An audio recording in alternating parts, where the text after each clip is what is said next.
aya matenten sichandivike matenten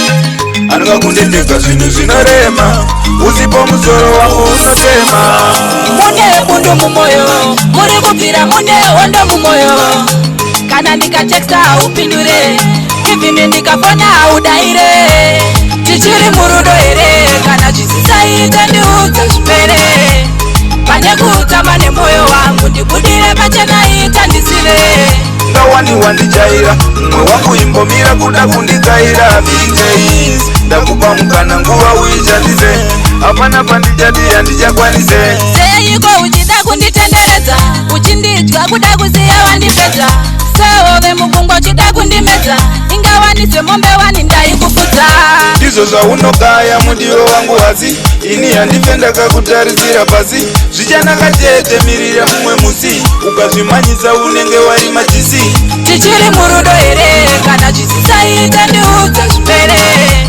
pane kutama nemoyo wangu ndibudire pachenaita ndisire ngawani wandijaira mumwe wangu imbomira kuda kundikaira bingais ndakupa mukana nguva uishandise hapana pandijati handijakwanise kwaona ndatizi kunyarara hazvireva pauri handina kuperera zvimwe zviri kukonzerwa kwandinoshandira chikumbiro changu kuti ugonditerera. Mune bundu mumoyo muri kubvira mune hondo mumoyo kana ndikatexta upindure ivini ndikafona udaire tichiri murudo here kana chisisaite ndiudze zvipere pane kutama nemoyo wangu ndibudire pachenaita ndisire ngawani wandijaira mumwe wangu imbomira kuda kundikaira bingais ndakupa mukana nguva uishandise hapana pandijati handijakwanise seiko uchida kunditenderedza uchindidya kuda kuziya wandipedza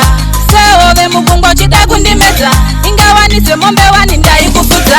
ndizvo zvaunogaya mudiwo wangu hasi ini handife ndakakutarisira pasi zvichanaka chete mirira mumwe musi ukazvimanyisa unenge wari machisi tichiri murudo here kana chisisaite ndiudze zvipere pane kutama nemoyo wangu ndibudire pachenaita ndisire ngawani wandijaira mumwe wangu imbomira kuda kundikaira bingais ndakupa mukana nguva uishandise hapana pandijati handijakwanise kwaona ndatizi kunyarara hazvireve pauri handina kuperera zvimwe zviri kukonzerwa kwandinoshandira chikumbiro changu kuti ugonditerera.